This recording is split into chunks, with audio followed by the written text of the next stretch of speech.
വായിച്ചോ.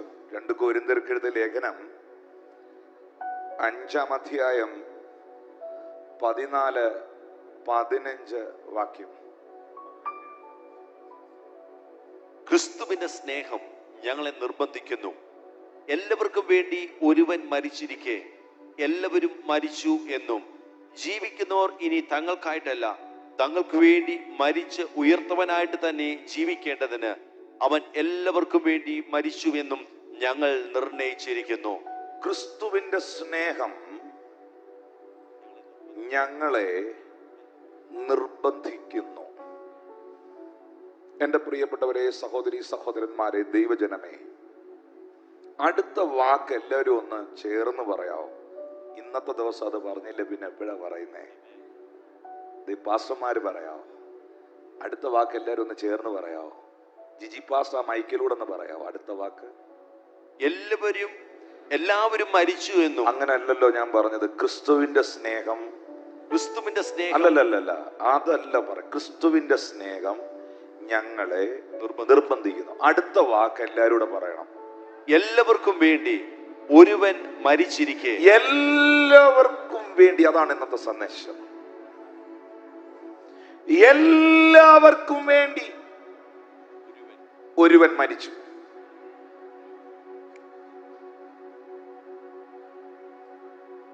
എല്ലാവരും ജീവിക്കാൻ,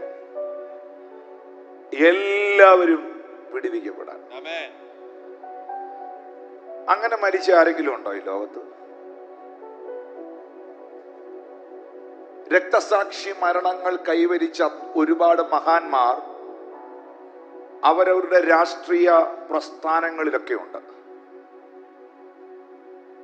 കമ്മ്യൂണിസ്റ്റ് പാർട്ടിക്ക് വേണ്ടി രക്തസാക്ഷിത്വം വഹിച്ചവരുണ്ട്. കോൺഗ്രസ് എന്ന പാർട്ടിക്ക് വേണ്ടി രക്തസാക്ഷിത്വ മരണം വരിച്ചവരുണ്ട്. അല്ലെങ്കിൽ അവരായിരുന്ന സംഘടനയ്ക്ക് വേണ്ടി അവരുടെ വ്യക്തിപരമായ കാരണത്താൽ അല്ലെങ്കിൽ മരണം ഏറ്റെടുത്ത് ആ പ്രസ്ഥാനത്തിനു വേണ്ടി ജീവൻ കൊടുത്തവരുണ്ട്. പ്രസ്ഥാനത്തിനു വേണ്ടി, സംഘടനയ്ക്ക് വേണ്ടി ജീവൻ കൊടുത്തവരുണ്ട്. പക്ഷെ ചരിത്രത്തിൽ ഒരുവനെ മാത്രമേ നമ്മൾ കാണുന്നുള്ളൂ എല്ലാവർക്കും വേണ്ടി മരിച്ചവൻ. ഒന്ന് കരങ്ങൾ അടിച്ച് കർത്താവിന് നന്ദി പറയാമോ? എല്ലാവർക്കും. അതിൽ ജാതിയില്ല, അതിൽ മതമില്ല, അതിൽ വിഭാഗീയതകളില്ല, അതിൽ വർഗ വർണ്ണ വിവേചന വ്യത്യാസങ്ങൾ ഇല്ല. അതുകൊണ്ടാണ് പൗലോസ് ആ വ്യക്തിയുടെ പേര് അവിടെ പറയാഞ്ഞത്. എല്ലാവർക്കും വേണ്ടി മരിച്ച യേശു എന്നല്ല അവിടെ എഴുതിയിരിക്കുന്നത്. എല്ലാവർക്കും വേണ്ടി ഒരുവൻ മരിച്ചിരിക്കെ എന്ന് പറഞ്ഞിട്ട് ആ മരിച്ച ആളുടെ പേര് അവിടെ എഴുതിയിട്ടുണ്ടോ? നോക്കിക്കോ, ആ വ്യക്തിയുടെ പേര് മെൻഷൻ ചെയ്തിട്ടുണ്ടോ? മെൻഷൻ ചെയ്തിട്ടില്ല. കാരണം മെൻഷൻ ചെയ്യേണ്ട ആവശ്യമില്ല.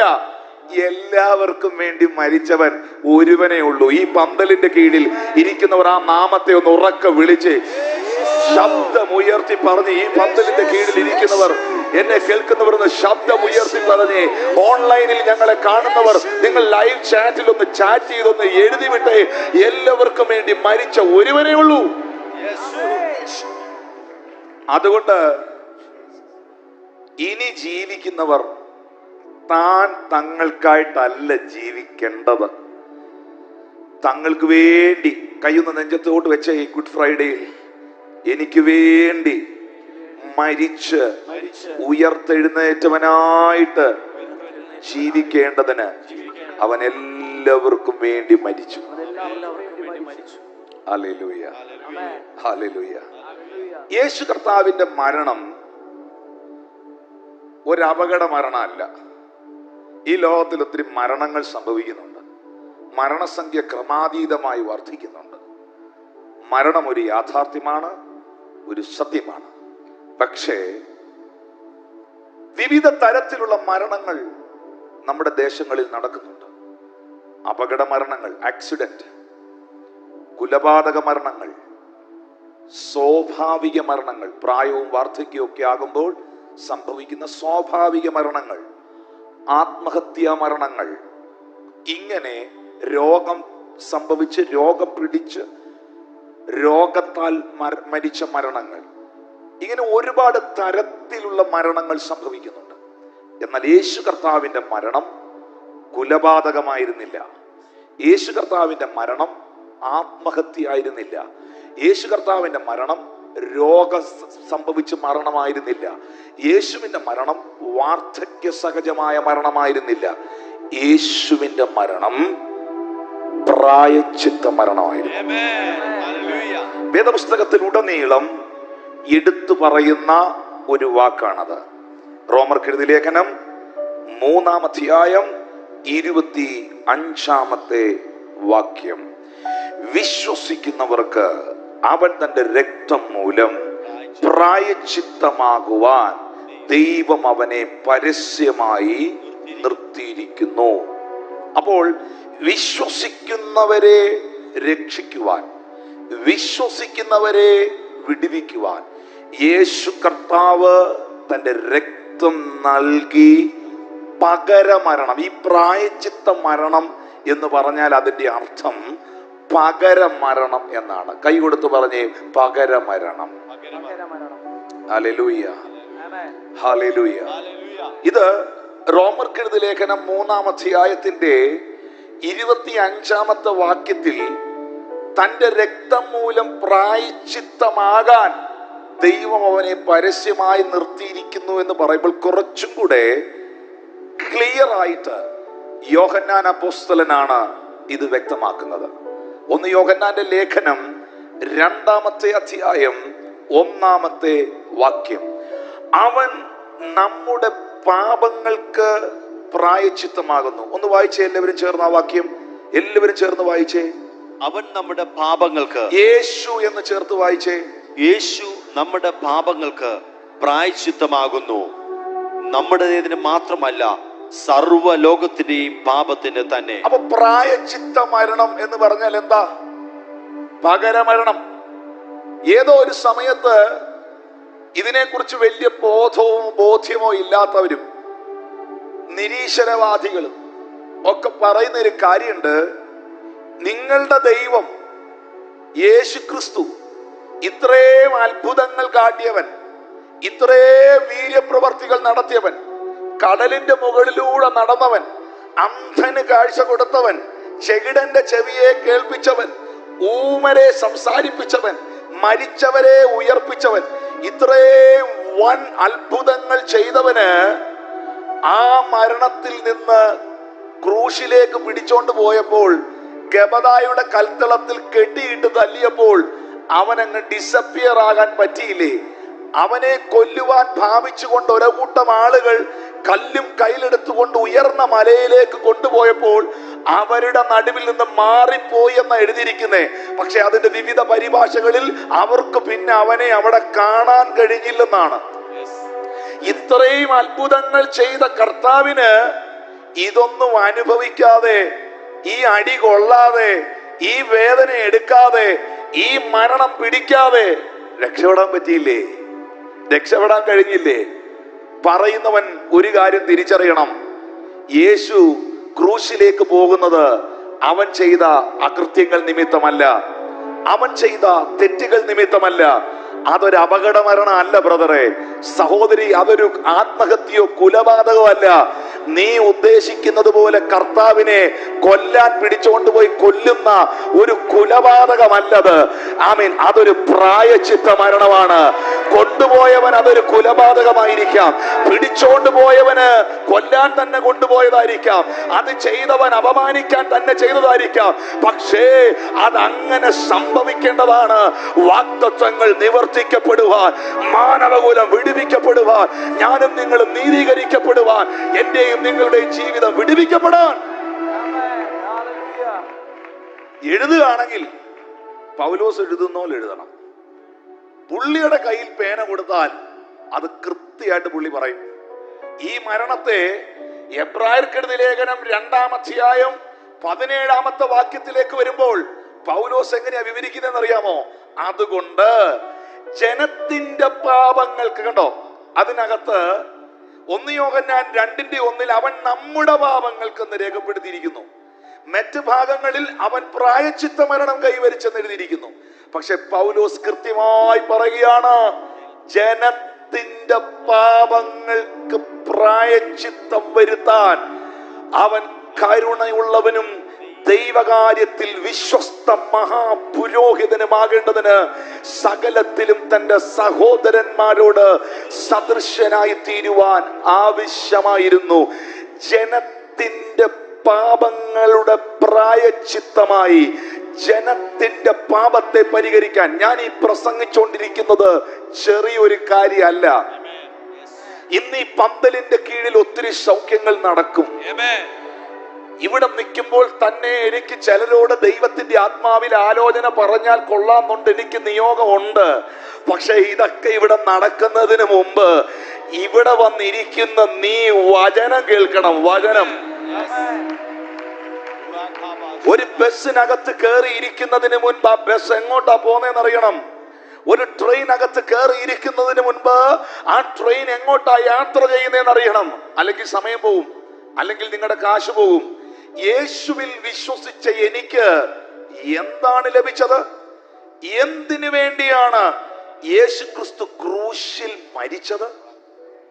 ഒന്നാമതായി വിവിധ മേഖലകളിൽ തിരുവെഴുത്തുകളിൽ രേഖപ്പെടുത്തിയിരിക്കുന്നു, അവന്റെ മരണം പ്രായശ്ചിത്ത മരണമാണ്. എല്ലാവർക്കും വേണ്ടിയുള്ള മരണമായിരുന്നു. എന്നാൽ റോമർക്കെഴുതിയ ലേഖനം 6-ാം അധ്യായം 10-11 വാക്യങ്ങളിലേക്ക് വരുമ്പോൾ, അവൻ മരിച്ചത് പാപസംബന്ധമായി ഒരിക്കലായി മരിച്ചു. അവൻ ജീവിക്കുന്നതോ ദൈവത്തിന് ജീവിക്കുന്നു. അവണ്ണം നിങ്ങളും പാപസംബന്ധമായി മരിച്ചവരെന്നും ക്രിസ്തുവേശുവിൽ ദൈവത്തിന് ജീവിക്കുന്നവരെന്നും നിങ്ങളെ തന്നെ എണ്ണുവീ. ഒരു ചേർന്നൊരു ഹല്ലേലൂയ പറയാം. 10-ാമത്തെ വാക്യത്തിൽ പറയുന്നു, അവൻ മരിച്ചത് പാപസംബന്ധമായി. ആരുടെ പാപം? ഒരു പാപസംബന്ധമായി നടന്ന മരണമാണത്. ആരുടെ പാപം? ഈ ഭൂമിയിൽ വന്ന് പാപമൊഴികെ സകലത്തിലും നമുക്ക് തുല്യനായവനാണ് യേശു. ആണോ? ആ ഉറങ്ങുന്നാക്കൊന്ന് കൈ കൊടുത്തിട്ട് ചോദിച്ചേ, ആണോന്ന് ചോദിച്ചേ. അങ്ങനെ ആണോ എന്ന് ചോദിച്ചു. ഈ ഭൂമിയിൽ ഒരു തെറ്റും ചെയ്തിട്ടില്ലാത്ത, ഈ ഭൂമിയിൽ വന്ന് ഒരു പാപവും ചെയ്തിട്ടില്ലാത്ത ജനനമോ? എന്തായിരുന്നു യേശുവിന്റെ ജനനത്തിന്റെ പ്രത്യേകത? ഞാൻ എപ്പോഴും പറയുന്ന ഒരു വാക്കുണ്ട്, യേശു ജനിച്ചതുപോലെ ഈ ഭൂമിയിൽ ആരും ജനിച്ചിട്ടില്ല. കാരണം സ്ത്രീ പുരുഷ ബന്ധമില്ലാതെ യേശു കർത്താവ് ഒരു പുരുഷ ബീജം ഇല്ലാതെ ഈ ഭൂമിയിൽ ജനിപ്പിച്ചതല്ല. ഒന്നുകൂടെ പറയാം, ജനിപ്പിച്ചതല്ല, യേശു ജനിച്ചതാണ്.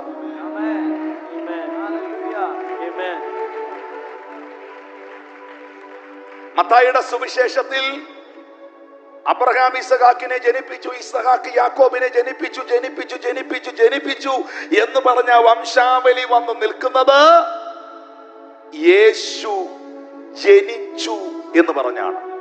അത് ജനിപ്പിച്ചതല്ല, യേശു ജനിച്ചതാണ്. അവന്റെ രക്തത്തിനകത്ത് മാനുഷിക രക്തത്തിന്റെ കലർപ്പില്ല. കാരണം പാപിക്ക് പാപിയെ രക്ഷിപ്പാൻ കഴിയില്ല. കുരുടനെ വഴി കാണിക്കാൻ കഴിയില്ല. 2 കണ്ണും കാഴ്ചയുള്ളവന് മാത്രമേ കാഴ്ചയില്ലാത്തവനെ വഴി കാണിക്കാൻ പറ്റുള്ളൂ. വഴി അറിയാവുന്നവനെ വഴി പറഞ്ഞു കൊടുക്കാൻ കഴിയുള്ളൂ, അല്ലെ വഴി തെറ്റിക്കും. പാപമില്ലാത്തവന് മാത്രമേ പാപിയെ രക്ഷിപ്പാൻ കഴിയുകയുള്ളൂ. അങ്ങനെയാണെങ്കിൽ ഞാൻ പ്രസംഗിക്കുന്ന എന്റെ കർത്താവിന്റെ, നമ്മൾ വിശ്വസിക്കുന്ന നമ്മളുടെ യേശുവിന്റെ ഏറ്റവും വലിയ പ്രത്യേകത അവൻ വിശുദ്ധനായ ദൈവമാണ്. വായ്കൾ തുറന്ന് ഏറ്റു പറയണം. ദൈവമക്കൾ പറയണം, അനുഭവിച്ചവർ പറയണം. പിശാച് വിറയ്ക്കുകയാണെന്ന് കേൾക്കുമ്പോൾ അവൻ പരിശുദ്ധനായ ദൈവമാണ്. 1 പത്രോസ് 1:16 ബൈബിൾ പറയുന്നു, അവൻ വിശുദ്ധനായിരിക്കുകയാൽ നാമും വിശുദ്ധരായിരിക്കണം. 1 പത്രോസ് 1:17 പറയുന്നു, നമ്മെ വിളിച്ച വിശുദ്ധനൊത്തവണ്ണം എല്ലാ നടപ്പിലും നമ്മൾ വിശുദ്ധിയുള്ളവരായിരിക്കണം. എന്തുകൊണ്ടാണ് ഇന്ന് പകലിലും യേശുവിന്റെ രക്തം എന്ന് പറയുമ്പോൾ പൈശാചിക ശക്തികൾ വിറയ്ക്കുന്നത്?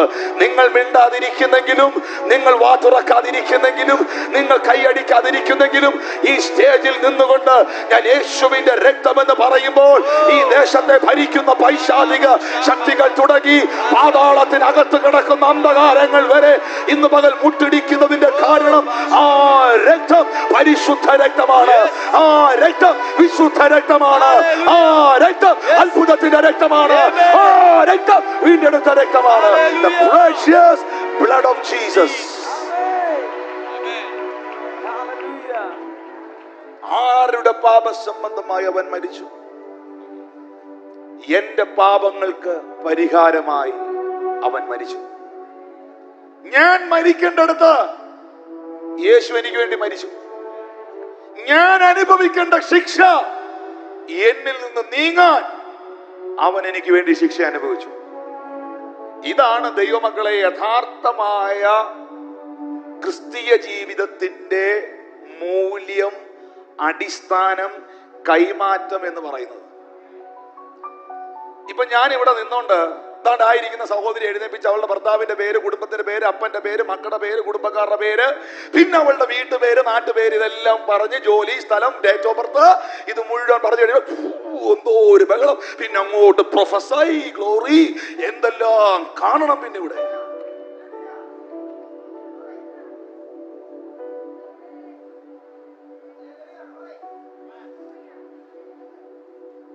ഈ പ്രൊഫസിയും ഈ ഹീലിങ്ങും ഈ ഡെലിവറൻസും ഇതൊക്കെ വേണം, വേണ്ടമല്ല.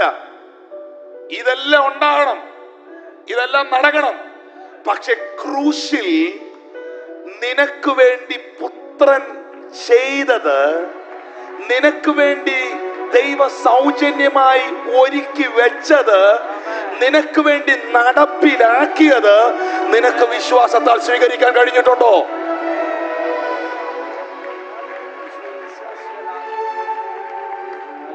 നിന്റെ പാപം വിമോചിക്കപ്പെടാതെ നീ പ്രവചനം കേട്ടതുകൊണ്ട് എന്ത് പ്രയോജനം? നിന്റെ പാപം വിമോചിക്കപ്പെടാതെ നിനക്ക് 2 നില വീടുണ്ടായത് കൊണ്ട് എന്ത് പ്രയോജനം? നിന്റെ പാപം വിമോചിക്കപ്പെടാതെ നിന്റെ പേർ ജീവന്റെ പുസ്തകത്തിൽ എഴുതപ്പെടാതെ നിനക്ക് പ്രൊമോഷനും പോസ്റ്റ് ഗ്രാജുവേഷനും കിട്ടിയത് കൊണ്ട് എന്ത് പ്രയോജനം? ഒരു മനുഷ്യൻ സർവ്വ ലോകവും നേടിയാലും തന്റെ ആത്മാവിനെ നഷ്ടമാക്കിയാൽ അവന് എന്ത് പ്രയോജനം?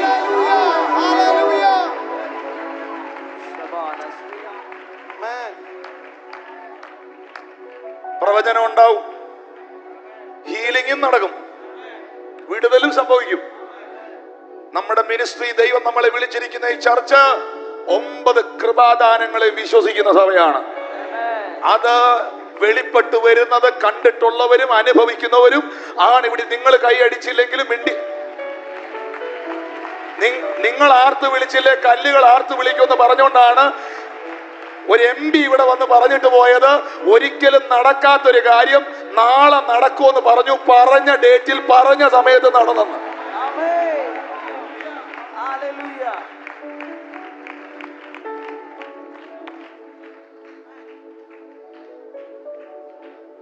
എല്ലാം നടക്കും, കർത്താവ് എല്ലാം തരും.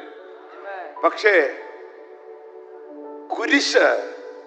ക്രോസ്, കുരിശിന്റെ സന്ദേശം നിന്റെ ജീവിതത്തിൽ യാഥാർത്ഥ്യമായിട്ടുണ്ടോ? ഞങ്ങളോ പ്രവചിക്കുന്ന ക്രിസ്തുവിനെ പ്രസംഗിച്ചു എന്നല്ല പൗലോസ് പറഞ്ഞത്. ഞങ്ങളോ അന്ധന്റെ കണ്ണു തുറന്ന ചെകിടന്റെ ചെവിയെ കേൾപ്പിച്ച, ഊമരെ സംസാരിപ്പിച്ച, മരിച്ചവരെ ഉയർപ്പിച്ച ക്രിസ്തുവിനെ പ്രസംഗിക്കുന്നു എന്നല്ല അപ്പോസ്തലന്മാർ പറഞ്ഞത്. ഞങ്ങള് ക്രൂശിക്കപ്പെട്ട ക്രിസ്തുവിനെ പ്രസംഗിക്കുന്നു. ഇന്ന് പകൽ കരങ്ങളൊന്ന് അടിച്ചാദരങ്ങൾ തുറന്ന് ഞങ്ങളോ കരങ്ങൾ അടിക്കുന്നവർക്ക് അടിക്കാം, സ്വീകരിക്കുന്നവർക്ക് സ്വീകരിക്കാം.